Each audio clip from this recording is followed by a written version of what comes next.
ইকরাম, সমস্ত তারিফ আল্লাহ সুবহানাহু ওয়া তাআলা, আমাদের হায়াত মওতের মালিক।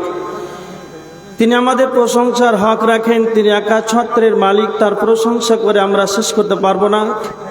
তাই সংক্ষিপ্ত প্রশংসা সেই মহান মনিবের দেওয়া একটি ছোট্ট লাফজের দ্বারাই আমরা সকলেই আল্লাহর শুকরিয়া আদায় করি। সবাই একবার জোরে মুখ খুলি, সবাই বলেন আলহামদুলিল্লাহ। তারপরে আমাদের ধর্মের গুরু, কর্মের নেতা, নিষ্পালঙ্ক মহাপুরুষ, মহানির্ভেজাল বৈজ্ঞানিক, 570 খ্রিস্টাব্দে মা আমিনার গর্ভে মক্কা নগরে মা আমিনা লাল নবী মক্কি, নবী মাদানী, নবী মোহাম্মদ রাসূলুল্লাহ, সবাই বলি সাল্লাল্লাহু আলাইহি ওয়াসাল্লামের প্রতি শতকোটি শান্তির ধারা নিবর্ষিত হোক। আল্লাহুম্মা সাল্লি আলাইহি, আল্লাহুম্মা বারিক আলাইহি। পবিত্র কোরআন থেকে 2টি আয়াত এবং কয়েকটি হাদিস পাঠ করেছি। এই আয়াত এবং হাদিসকে সামনে রেখে আজকে আপনাদের সম্মুখে আলোচনা করব। যারা আপনারা দাঁড়িয়ে আছেন, একটু আল্লাহর রাস্তায় একটু বসে যান। সবাই বসে আছে, দেখ বেশ ভালোই লাগছে। আর কিছু সংখ্যক 10টা মানুষ এইভাবে গাড়ির সামনে দাঁড়িয়ে আছে, একটু বসে যান।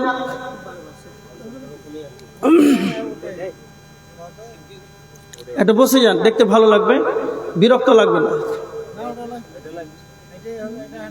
এখানে আস্তে আস্তে কথা বলবেন। আজকে আপনাদের সম্মুখে কথা বলবো, আপনি বলে দেন।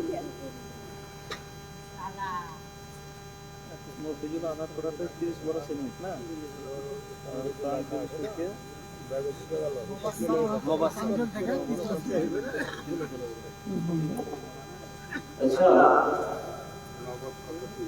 এই দানের এলাকা এখন বন্ধ হয়ে গেছে। আমি একটু জরুরি মনে এলাকা করছি।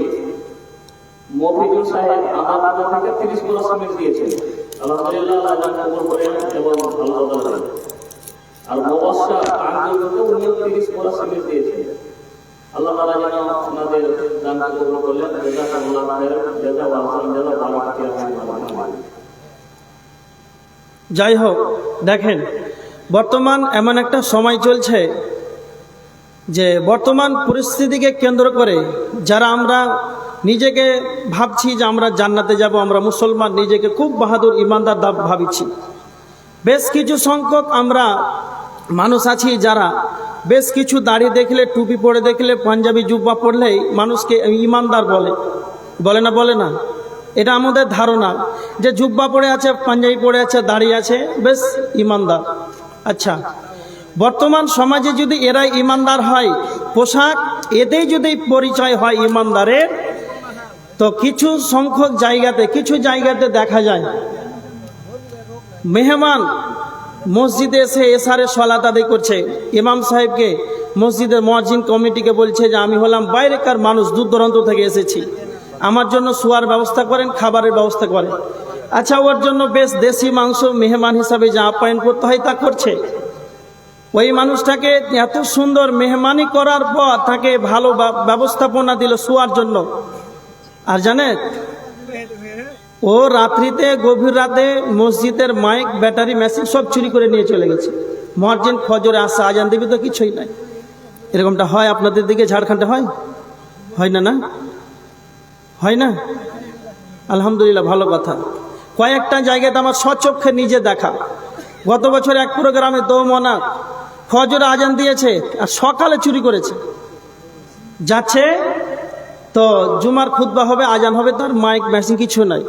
আর একটা রতুয়া থানা একটা মসজিদে গেলাম, তো মাগরিবের আজান দিয়েছে মাইকে, আর ও জিকির আজকার করছে, বসে আছে, সুবহানাল্লাহ, আলহামদুলিল্লাহ, কত সুন্দর মুসাল্লি বসে আছে। এর ভিতরে ওদের কি কানেট আছে না আছে, হাতা ফেলে দিয়েছে, একবারে মসজিদ গোটা গ্রাম অন্ধকার, ব্যাটারি মেশিন সব শেষ। তাহলে এদেরকে ইমানদার আপনি বলবেন? আচ্ছা, আপনাকে একটা কথা বলি, পৃথিবীতে যতগুলো দুধ আছে, আচ্ছা দুধের রং কি আপনারা বলেন তো? সাদা? জোরে কথা বলেন না, সাদা? সাদা, ঠিক আছে। আচ্ছা বলেন, পৃথিবীতে যতগুলো সাদা বস্তু আছে, আচ্ছা সবই কি দুধ? অনেক মানুষ সাদা লুঙ্গি ব্যবহার করে, পাঞ্জাবি ব্যবহার করে, সবই কি দুধ? আচ্ছা, আমার কথা ভালো করে বুঝেন। পৃথিবীতে উম্মতে মোহাম্মদী যারা আছে এরা সবাই মুসলিম না অমুসলিম? উম্মতে মোহাম্মদী যারা ঈমান এনেছে সবাই মুসলিম, বিশ্বাস করছেন না করছেন না? হ্যাঁ, সবাই মুসলমান, এতে কোনো সন্দেহ নাই। আচ্ছা, আপনারা বলেন তো, উম্মতে মোহাম্মদী সবাই মুসলমান, ঠিক আছে, কিন্তু সবাই ঈমানদার? হ্যাঁ না বলেন? সবাই ঈমানদার না। যেমন পৃথিবীতে যত দুধ আছে সবই সাদা, কিন্তু সব সাদা দুধ নয়। অনুরূপ উম্মতে মোহাম্মদী সবাই মুসলমান, কিন্তু সবাই ঈমানদার না। ভালো করে বুঝেন। আল্লাহ রসুলের একটা হাদিস, তিরমিজি শরীফের 2198 নম্বর হাদিস। আল্লাহ রসুল বলেছেন, ইসবিহুর রাজুল মুমিনান ওয়া ইয়ামশি কাফিরান। এমন একটা সময়, এমন একটা যুগ আসবে, সকালে ঈমানদার, সন্ধ্যায় বেঈমান। আচ্ছা, এই যুগটা চলে এসেছে বর্তমান না 50 বছর পরে আসবে? হ্যাঁ না বলেন? চলে এসেছে না আসেনি? চলে এসেছে। আল্লাহ রসুলের হাদিস, একজনের মাল সে হারাম মনে করবে, সে ভাববে ওর কোটি টাকার সম্পত্তি আছে, বাড়ি গাড়ি আছে, ওটা আমার জন্য হারাম, নিব না, এটা সকালে সে ভাববে, আর সন্ধ্যার বেলা ওটাকে সব নিয়ে চলে আসবে। মানে সকালে ইমানদারি দেখালো, আর সন্ধ্যায় বেলায় সব শেষ। বাস, টোটাল বুঝতে পারলেন? আচ্ছা, আমরা ইমানদার কতটুকু শুধু আপনাকে আমি দেখাচ্ছি। দেখেন, আল্লাহ রসুল সাল্লাল্লাহু আলাইহি ওয়াসাল্লাম বলেছেন, আবু দাউদ শরীফের হাদিস 4918 নম্বর হাদিস। আল্লাহ রসুল বলেছেন, আবু হুরায়রা বর্ণনা করেছেন হাদিসটি, আল মুমিনু মিরাতুল মুমিন, এক মুমিন অপর মুমিনের জন্য আয়না স্বরূপ। কেমন? এক মুমিন অপর মুমিনের জন্য ভাই, এক মুমিন অপর মুমিনের জন্য এর আয়না স্বরূপ। কেমন আয়না স্বরূপ? যখন আপনি আয়নার সম্মুখে দাঁড়াবেন, আচ্ছা, আপনার মুখ যা আছে, যা কিছু দাগ লেগে আছে, আয়না আপনাকে বলবে না? বলবে না? আবার যদি অন্যজন আসে তাহলে ওকে বলবে যে ওর মুখে কি ছিল? বলবে? তার মানে যার মুখে যা কিছু লেগে আছে তাকেই বলবে। মুমিন যে হবে, একে অপরের ভাই ভাই, আয়না স্বরূপ। ওর যদি কোনো দুস্তুরিটি ভুল হয়েই থাকে তাহলে সে তাকেই বলবে। আর এখন বর্তমান সমাজে আব্দুল কাইয়ুম এখানে আলোচনা চলে গেল মালদা, ওর দ্বারাতে একটা হাদিস বলতে গিয়ে ভুল হতে পারে, কিংবা আর কিছু ভুল হলো, চায়ের দোকানে একবারে গুমানি শিরকুন বাজারে একবারে চায়ের দোকানে সকাল থেকে ফজরের সলাতের পর একবার সবাইকে বলতে আরম্ভ করেছে, এটা মুমিনের আলামত, এটা হতে পারে না। এবার দেখেন আমরা কতটুকু ঈমানদার, আর আল্লাহ রসুল সাল্লাল্লাহু আলাইহি ওয়াসাল্লাম কাদেরকে ঈমানদার বলেছেন। দেখেন, বুখারীর হাদিস 13 নম্বর হাদিস, আল্লাহর নবী মুহাম্মদ সাল্লাল্লাহু আলাইহি ওয়াসাল্লাম বলেছেন, লা ইউমিনু আহাদুকুম হাত্তা ইউহিব্বা লিআখিহি মা তুহিব্বু লিনাফসিহি। আল্লাহর নবী বলেছেন, নিজে যেটা পছন্দ করবে, মুমিন যে হবে রে, নিজে যেটা পছন্দ করবে তার ভাইয়ের জন্য সেটা পছন্দ করবে। এবার দেখেন, আমরা নিজে যেটা পছন্দ করি সেটা ভাইয়ের জন্য আমরা পছন্দ করি কি করি না, এটা আমার বলার দরকার নাই। আপনার নিজের বিবেকে আপনি নিজেই পরিকল্পনা করে নেন। এবার দেখেন, বিশ্বনবীর একটা হাদিস, হযরতে আবু হুরায়রা রাদিয়াল্লাহু তাআলা আনহু রয়েছেন, হাদিসটা রয়েছে তিরমিজি শরীফের হাদিস 2305 নম্বর হাদিস। একদিন আল্লাহর নবী সাল্লাল্লাহু আলাইহি ওয়াসাল্লাম বলছেন, তোমাদের ভিতরে কে এমন আছে তোমরা বলো, যে আমি তোমাদেরকে পাঁচখানা কথা শোনাবো, এই কথাগুলোকে শোনার পর নিজে আমল করবে এবং অন্যকে শিক্ষা দেবে। এই কথাগুলোকে শিক্ষা নেবে বলো।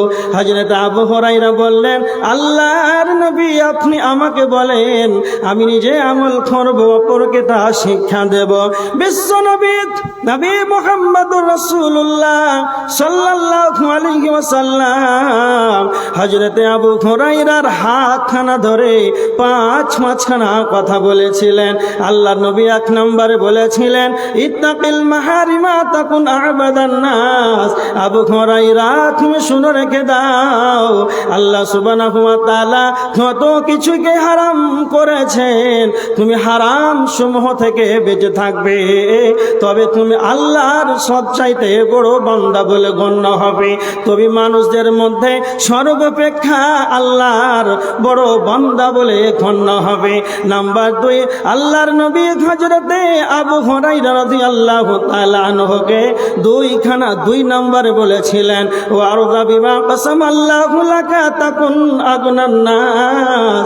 আবু হুরায়রা, তোমার ভাগ্যতে আল্লাহ যা নির্ধারণ করে রেখেছে, তোমার তকদিরে যা যা যা লিখে রেখেছেন, তোমার ভালো মন্দ তোমার 2টার উপরে তুমি সন্তুষ্ট থাকবে।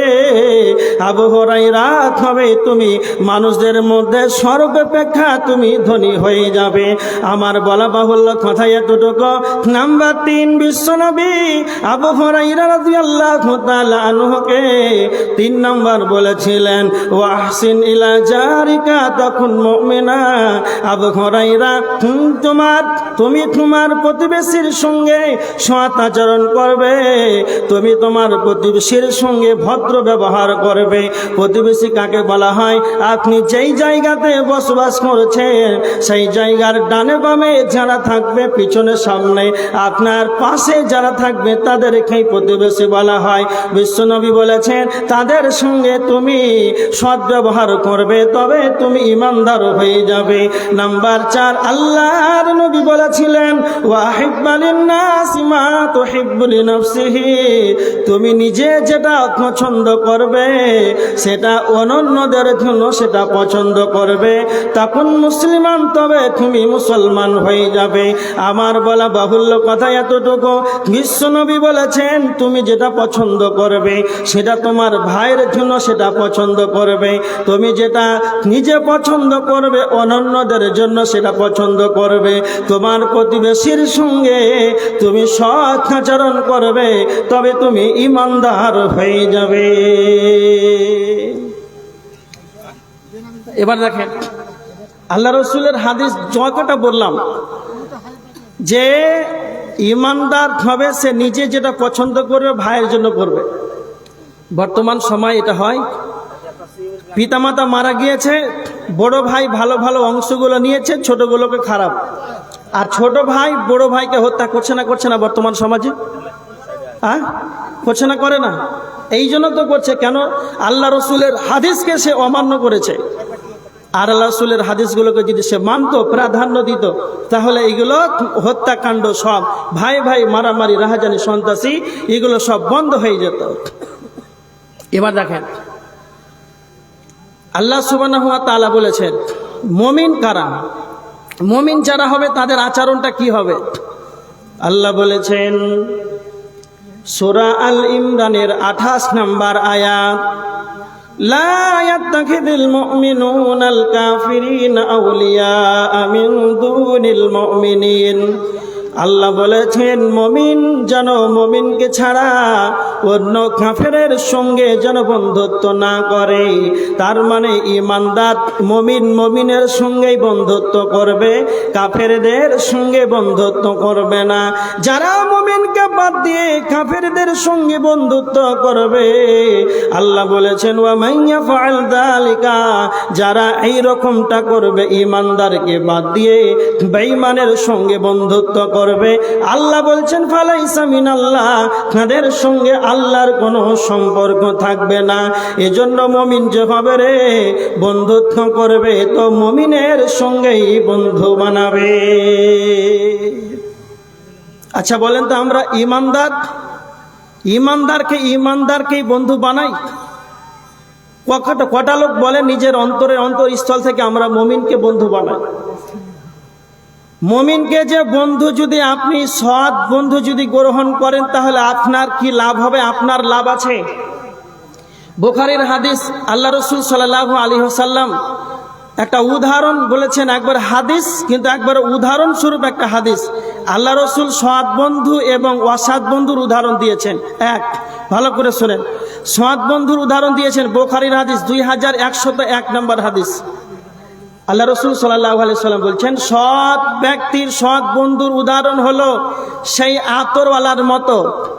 যদি কালে তুমি সেই আতরওয়ালার সঙ্গে থাকো, যদি আতর ক্রয় না করো, আতরটা যদি না নাও, তবে তুমি খালি হাতে ফিরে আসবে না। কেন? ওই আতরওয়ালার কাছে আতর যদি তুমি না ক্রয় করো, তবে তুমি আতরওয়ালার কাছ থেকে সুঘ্রাণ পাবে না? হ্যাঁ না বলে না জি, পাবে না পাবে না? হ্যাঁ পাবে। টাকা দিয়ে যদি ক্রয় করেন আর না করেন, আপনি তার কাছ থেকে শুকরান পাবেন। আর ভালো বন্ধু যদি থাকে তাহলে আপনি ওর কাছ থেকে কিছু না কিছু ভালো শিক্ষামূলক কিছু পাবেন, যে কোনো কিছু দিক দিয়েই। আল্লাহ রসুলের একটা উদাহরণ। আর বিশ্বনবী মুহাম্মদ সাল্লাল্লাহু আলাইহি সাল্লাম আর ওয়াসাত বন্ধু, খারাপ যারা বন্ধু তাদের সম্পর্কে একটা উদাহরণ ওই হাদিসেই তারপরে বলছেন ওয়াসাত বন্ধুর উদাহরণ হলো সেই কামারওয়ালার মতো। এই কামার দেখেছেন যারা হাইসা তৈরি করে, লোহা লাকড়ের কাজ করে, ওই কাপড়ের মতো। যদি ওখানে তুমি যাও তাহলে তোমার জামা কাপড়ে আগুন লেগে যেতে পারে, আর যদি না লাগে তাহলে কি হবে? ওইখানে দুর্গন্ধ ছাড়া কিছু পাওয়া যাবে খামারের ঘরে? বুঝতে পারছেন না? দুর্গন্ধ ছাড়া কিছু পাওয়া যাবে? কিছু পাওয়া যাবে না। এই জন্য আল্লাহ রসুল সাল্লাল্লাহু আলাইহি সাল্লাম বলেছেন আতরওয়ালার সঙ্গে ভালো সৎ বন্ধুদের উদাহরণ স্বরূপ দিয়েছেন। এবার দেখেন মুমিন কারা, সূরা তাহরিমের 6 নম্বর আয়াত আল্লাহ বলেছেন ইয়া আইয়ুহাল্লাযীনা আমানু কু আনফুসাকুম ওয়া আহলিকুম নারা। ঈমানদার তারাই যারা নিজে জাহান্নাম থেকে বাঁচবে এবং আহাল পরিবারকে জাহান্নাম থেকে বাঁচাবে। তার মানে আল্লাহ বলছেন হে ঈমানদারগণ, তোমরা নিজে জাহান্নাম থেকে বাঁচো, নিজে বাঁচো, তারপরে তুমি তোমার আহাল পরিবারকে জাহান্নাম থেকে বাঁচাও। বর্তমান সমাজের ভিতরে নিজে জাহান্নাম থেকে বাঁচার জন্য রাত্রিতে 2টার সময় উঠে গেল, রাত 3টার সময় কনকনে ঠান্ডা পানিতে উজু করে তাহাজ্জুদের সালাত আদায় করলো। যখন ফজরের সালাত আজান হয়ে গেল, ফজরের সালাতের পূর্বেই যেন 2 রাকাত ফজরের সুন্নাত আদায় করলো। তাকে যদি বলা হয় আপনি কেন এত কষ্ট করে তাহাজ্জুদের সালাত আদায় করেছেন, তো বলবে আমি জাহান্নাম থেকে বাঁচার জন্য তাহাজ্জুদের সালাত আদায় করে ফজরের 2 রাকাত সুন্নাত আদায় করে। এই ফজরের 2 রাকাত সুন্নাতের কতটা মূল্য রয়েছে আল্লাহর নবী বলেছেন রাকাতাল ফজরি খায়রুম মিনাদ দুনিয়া ওয়া মা ফিহা। পৃথিবীর বুকে আসমানের নিচে জমিনের উপরে যত দিয়ে যা কিছু আছে সব কিছুর চাইতে 2 রাকাত ফজরের সুন্নাতের তা গুরুত্ব রয়েছে, তার চাইতে মর্যাদা বেশি রয়েছে, তার চাইতে দাম বেশি রয়েছে। তার মানে সেই ব্যক্তি জাহান্নাম থেকে বাঁচার জন্য ফজরের 2 রাকাত সুন্নাত আদায় করলো, ফজরের সালাত জামাত সহকারে আদায় করে নিল। কেন না তো সে জাহান্নাম থেকে বাঁচার জন্য নিজেকে জাহান্নাম থেকে বাঁচালো। আর তার নিজের আহাল পরিবার যেন বাড়িতে শুয়ে আছে, তার 20 বছর 22 বছর 24 বছর 26 বছরের নবযুবক তার সন্তানেরা শুয়ে আছে, জরিনা সকিনা মারিয়াম যারা যেন 15 বছর 18 বছর 20 বছরের মেয়ে বাড়িতে শুয়ে আছে। ওদেরকে একবারও মুখ খুলে তাদেরকে বললো না আব্দুল্লাহ আব্দুর রহমান ফজর হয়ে গেছে বেটা ওর সালাত আদায় কর। তার মানে নিজে জাহান্নাম থেকে বাঁচলো, আহাল পরিবারকে জাহান্নাম থেকে বাঁচাতে পারলো না। এবার আমার দিকে দেখেন আল্লাহর নবী বলেছেন বুখারীর হাদিস আলা কুল্লুকুম রাইন ওয়া কুল্লুকুম মাসউলুন আন রাইয়াতিহি। আল্লাহর নবী সাল্লাল্লাহু আলাইহি ওয়াসাল্লাম বলেছেন প্রত্যেকেই নিজ নিজ দায়িত্বশীল, কাল কিয়ামতের ময়দানে আপন আপন দায়িত্ব সম্পর্কে সবাইকে যেন জিজ্ঞাসিত করা হবে। আল্লাহর নবী বলেছেন আর রাজুলু রাইন ফি আহলিহি ওয়া হুয়া মাসউলুন আন রাইয়াতিহি। আল্লাহর নবী বলেছেন একজন পরিবারের অভিভাবক, আপনার 5টা মেয়ে রয়েছে, 3টা ছেলে আছে, হলো 8 জন। আপনার অধীনস্থে আপনার 1 জন বিবি আছে, স্ত্রী আছে, এই 9 জন আপনার অধীনস্থ রয়েছে। আর এই আপনার 9 জন 10 জন আপনার পরিবারে, আপনার আহাল পরিবারে 10 জন সদস্য রয়েছে। এই অধীনস্থ সম্পর্কে কাল কিয়ামতের ময়দানে জিজ্ঞাসা করা হবে। আপনি তাহাজ্জুদের আদায় করলেন, ফজরের সালাত আদায় করলেন, নিজের ছেলে মেয়েটা 5 ওয়াক্তের সালাতে গেল না, ফজরে গেল না, জোহরে গেল না, তাকে একবার মুখে উচ্চারণ করে বললেন না। আমার বলা বাহুল্য কথা এতটুকু, নিজে জাহান্নাম থেকে বাঁচলো আর আহাল পরিবারকে জাহান্নামের দিকে ঠেলে দিল। এটা কোনোদিন ইমানদারের আলামত হতে পারে না, এটা কোনোদিন মুমিনের বৈশিষ্ট্য হতে পারে না। এজন্য আমার আল্লাহ বলেছেন মুমিন তারাই হবে রে যারা নিজে জাহান্নাম থেকে বাঁচবে এবং তার আহাল পরিবারকে জাহান্নাম থেকে বাঁচাবে। যারা ইমানদার হবে, যারা পরেজগার হবে, নিজে জাহান্নাম থেকে বাঁচবে এবং আহাল পরিবারকে জাহান্নাম থেকে বাঁচাবে। একবারে স্পষ্ট প্রমাণ বলে দিলাম।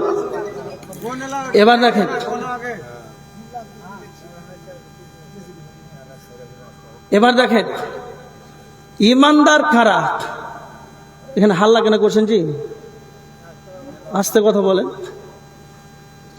ইমানদার কারা? ভালো করে শুনেন। যারা ইমানদার হবে বন্ধু বানাবে ইমানদার মুমিনকে। ইমানদার যারা হবে নিজে জাহান্নাম থেকে বাঁচবে, আহাল পরিবারকে জাহান্নাম থেকে বাঁচাবে। আর কারা? আল্লাহ সুবহানাহু ওয়া তাআলার নবী মুহাম্মদ সাল্লাল্লাহু আলাইহি ওয়াসাল্লামের কাছে একজন সাহাবী, হাদিসটা ভালো করে শুনেন। হাদিসটা রয়েছে তিরমিজি শরীফের হাদিস, ইবনে মাজাহ শরীফের হাদিস 4259 নম্বর হাদিস। হযরত আলী রাদিয়াল্লাহু তাআলা আনহু থেকে বর্ণিত। আল্লাহ রসুল সাল্লাল্লাহু আলাইহি ওয়াসাল্লামের কাছে একজন আনসারীদের এক ব্যক্তি আল্লাহ রসুলের কাছে এসে আল্লাহ নবীকে বলছেন, আল্লাহ নবী আপনি বলেন সব চাইতে বুদ্ধিমান মুমিন কারা? আল্লাহর নবী তার উত্তরে দুইখানা কথা বললেন, সবচাইতে বুদ্ধিমান ইমানদার কারা? সবচাইতে বুদ্ধিমান মুমিনকে। আল্লাহ নবী এক নম্বরে বললেন আকসারুহুম লিল মাউতি যিকরা, যেই ব্যক্তি বেশি বেশি করে মরণকে স্মরণ করে এরা হলো পৃথিবীর বুকে সবচাইতে চালাক। তার মানে যারা চালাক হবে তারা সদা সর্বদা বেশি বেশি করে মরণকে স্মরণ করবে। তার মানে যারা মুমিন হবে রে তারা বেশি বেশি করে মরণকে স্মরণ রাখবে। একটা হাদিস শুনেন, তিরমিজির হাদিস 2307 নম্বর হাদিস। আল্লাহর নবী বলেছে আকসিরু যিকরা, তোমরা বেশি বেশি করে স্মরণ করো, ইয়ানিল মউত, মউতটাকে বেশি বেশি করে স্মরণ করো। বিশ্ব নবী আল্লাহর নবী কেন বেশি বেশি করে মরণকে স্মরণ করার কথা বলেছেন? হাদিসের শেষ অংশে আল্লাহর নবী বলেছেন হাযি বিল্লাযাত, মরণ এমন একটা সাবজেক্ট, মরণ এমন একটা বস্তু, পৃথিবীর যতগুলো চাকচিক্যন ঐশ্বর্যবাণী, দুনিয়ার যতগুলো মজা, দুনিয়ার যতগুলো স্বাদ, এই স্বাদটাকে ধ্বংস করে দেয়, সেটাই হলো মন। এই জন্য বিশ্ব নবী বলেছে তোমরা যদি বেশি বেশি করে মরণকে স্মরণ করো তখন তোমাদের দুনিয়ার স্বাদ তোমাদের কাছ থেকে হারিয়ে যাবে, দুনিয়ার মজা তোমরা আর পাবে না, তখন তোমরা ইবাদতে মনোযোগী হবে। হারিস বিন মালিক রাদিয়াল্লাহু তাআলা আনহু, বিশ্ব নবী সাল্লাল্লাহু আলাইহি ওয়াসাল্লাম হারিস বিন মালিককে বলছেন, হারিস বিন মালিক তুমি বলো তোমার সকাল বেলাটা কিভাবে কেটেছে? হারিস বিন মালিক তিনি নিজেকে আল্লাহর নবীর সামনে বলছেন, ইয়া রাসূলুল্লাহ আমার সকাল বেলাটা একজন প্রকৃত মুমিন হিসাবে কেটেছে। বিশ্বনবী বললেন, হারিস বিন মালিক প্রত্যেকটা কথার ভিতরে সত্যতা লুকিয়ে থাকে। হারিস বিন মালিক তুমি নিজেকে ইমানদার বলে দাবি করেছো, এর সত্যতা কি আছে, এর হাকিকাত কি আছে? হারিস বিন মালিক তিনখানা কথা বিশ্ব নবীকে বললেন। এক নাম্বার বললেন, আল্লাহর নবী আমাকে যেন দুনিয়া যেন ভালো লাগে না, দুনিয়ার স্বাদ যেন আমাকে লাগে না। দুই নাম্বার আমি সিয়াম পালন করি দিনের বেলায়, আর পিপাসার্ত অবস্থায় যেন দিনটাকে অতিবাহিত করি। নাম্বার 3 হযরতে হারিস বিন মালিক বললেন, আল্লাহর নবী আমি রাত্রিতে বেশি বেশি করে আমি যেন ইবাদত করি, আমি রাত জেগে জেগে বেশিরভাগ সময়টা যেন ইবাদত নিয়ে যেন কাটিয়ে দিই। এবার দেখেন যারা বেশি বেশি করে রাত জেগে ইবাদত করবে এদের কতটা যেন ফজিলত রয়েছে। যারা তাহাজ্জুদের সালাত আদায় করবে এরা মুমিন। হারিস বিন মালিকের কতটা সুন্দর কথা। এবার আমার দিকে তাকিয়ান, এক নম্বর একটা কথা, খুব ইম্পর্টেন্ট একটা দারুণ কথা। একজন সাহাবী, সাহাবীদেরকে যারা ইমানের সচক্ষে দেখেছে, ইমান এনেছে, তাদেরকে যেন তাবি বলা হয়। একজন বিখ্যাত তাবি হাসান বাসারি রাহিমাহুল্লাহ, হাসান বাসারি তিনি বলেছেন, যারা রাত্রিতে জেগে জেগে ইবাদত করে, যারা রাত জেগে জেগে ইবাদত করে, এরাই যেন প্রকৃত পক্ষে ইমানদার। যারা রাত জেগে ইবাদত করবে, ইমানদার ছাড়া রাত জেগে ইবাদত করার মতো ক্ষমতা কারো থাকে না। এবার দেখেন, যারা রাত জেগে জেগে ইবাদত করবে, সালাত আদায় করবে, এদের কতটা মর্যাদা রয়েছে।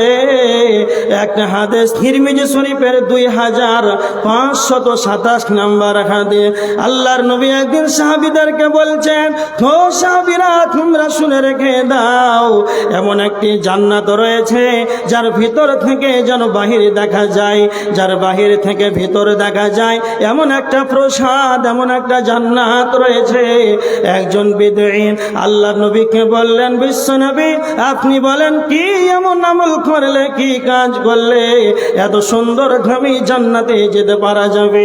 বিশ্বনবী চারখানা কথা বললেন, লিমান আতাবাল কালাম ওয়া আদামাস সিয়াম ওয়া আত'আমাত তা'আম ওয়া সাল্লা বিল-লাইলি ওয়া সাল্লা লিল্লাহি বিল-লাইলি ওয়ান নাসু নিয়াম। বিশ্বনবী চারখানা কথা বললেন, যার মুখের ভাষা নরম হবে, সুমধুর ভাষা হবে, কণ্ঠস্বর হবে, যার কথাটা আস্তে আস্তে নরম ভাবে মানুষের সঙ্গে কথা বলবে, তো সদা সর্বদা যেন সে নরম ভাষায় যেন কথা বলবে।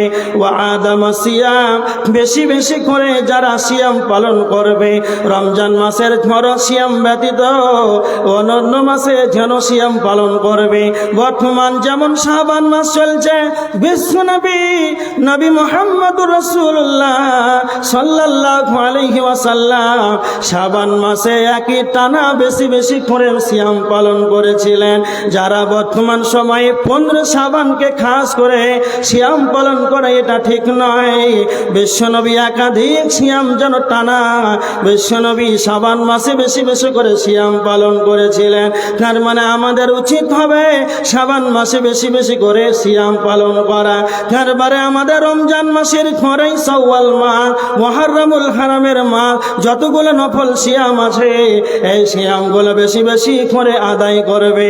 আল্লাহর নবী বলেছেন, ওয়াসাল্লা বিল-লাইলি, যারা রাত্রিতে বেশি বেশি করে সালাত আদায় করবে, ওয়ান নাসু নিয়াম, মানুষ যখন ঘুমিয়ে যায়, সারা পৃথিবীর সারা গ্রামবাসী আপনার ঘুমিয়ে গিয়েছে, ওই সময় আপনি একাকী উঠে সালাতে দাঁড়িয়ে গেলেন, আল্লাহর জন্য সালাত আদায় করেছে, ওই সময় এতটা ফজিলত রয়েছে। বিশ্বনবী বলেছেন, সেই ব্যক্তি এমন একটি জান্নাতের ভিতরে যাবে যার বাহির থেকে ভিতরে দেখা যায়, আর যার ভিতর থেকে যেন বাহিরে দেখা যায়। এর জন্য আল্লাহ সুবহানাহু ওয়া তাআলা বলেছেন, কানু কালিলাম মিনাল লাইলি মা ইয়াহজাউন ওয়া বিল আসহারি হুম ইস্তাগফিরুন। সূরা জারিয়াতের 17-18 নম্বর আয়াত, আল্লাহ বলেছেন, যারা মুমিন হবে ওরা রাত্রে কম অংশই ঘুমাবে, ওয়া বিল আসহারি হুম ইস্তাগফিরুন, ওরা শেষ রাত্রিতে যেন বেশি বেশি ইস্তিগফার করবে, ওরা ক্ষমা চাইবে, আল্লাহর নিকটে ওরা ক্ষমা চাইবে। যারা ইমানদার হবে ওরা রাতে কম ঘুমাবে, তাহাজ্জুদের সালাত আদায় করবে, রাত্রে বেশি বেশি ইবাদত করবে, এরা ইমানদার। এবার দেখেন, আল্লাহ রাসূল সাল্লাল্লাহু আলাইহি ওয়াসাল্লাম সামনে পিছনে ডানে বামে কোনো গুনাহ ছিল না, তিনি ছিলেন নিষ্পাপ। নিষ্পাপ হওয়ার পরেও আল্লাহ রাসূল সাল্লাল্লাহু আলাইহি ওয়াসাল্লাম রাত্রে বেশি বেশি লম্বা লম্বা কিরাত করতেন, সালাতে দাঁড়িয়ে থাকতেন। হাদিসের ভিতরে এসেছে, বুখারীর হাদিস 1130 নম্বর হাদিস, হাত্তা তারিমু কদামাহু আও সাকাহু, আল্লাহ রাসূলের পা একবারে যেন ফুলে যেত। সাহাবীরা বলতেন, আল্লাহ রাসূল, আপনার ডানে বামে সামনে পিছনে সব গুনাহ মাপ, আপনি নিষ্পাপ হওয়ার পরেও এত লম্বা করে কিরাত কেরাত পড়ছেন, সলাতে দাঁড়িয়ে থাকছেন, আপনার পা ফুলে যাচ্ছে। আল্লাহ রসুল বলেছিলেন, আফালা আকুনু আবদান শাকুরা, আমি কি আল্লাহর কৃতজ্ঞশীল বান্দা হব না? আমি কি আল্লাহর শুকরিয়া আদায়কারী বান্দা হব না? আল্লাহ রসুল নিষ্পাপ হওয়ার পরেও তিনি 70 বার 100 বার অধিক আল্লাহর কাছে ইস্তিগফার করতেন, ক্ষমা চাইতেন। এগুলো আমাদের উচিত। মানুষ বলতেই পাপ করবে, এটা স্বাভাবিক। মুমিন যে হবে, প্রকৃতপক্ষে চালাক যারা হবে, ওরা আল্লাহ রসুলের হাদিস, আমরা যদি পাপ না করতাম আল্লাহ আমাদেরকে ধ্বংস করে অন্য জাতি তৈরি করতেন যারা পাপ করত।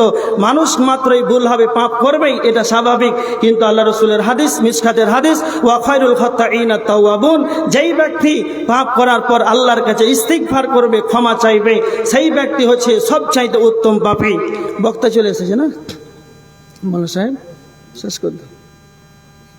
আমাদের অনেক দূর থেকে আগত সানাউল্লাহ মাদানী সাহেব হাফিজাউল্লাহ, তিনি স্টেজে উপস্থিত। ওনাকে বসে রেখে আর আলোচনা করব, নিজেই কেমন লাগছে। যতটুকু আলোচনা করলাম, আল্লাহ যেন আমাদেরকে সকলকেই বুঝার তৌফিক দান করুক, আল্লাহু বাবিদ।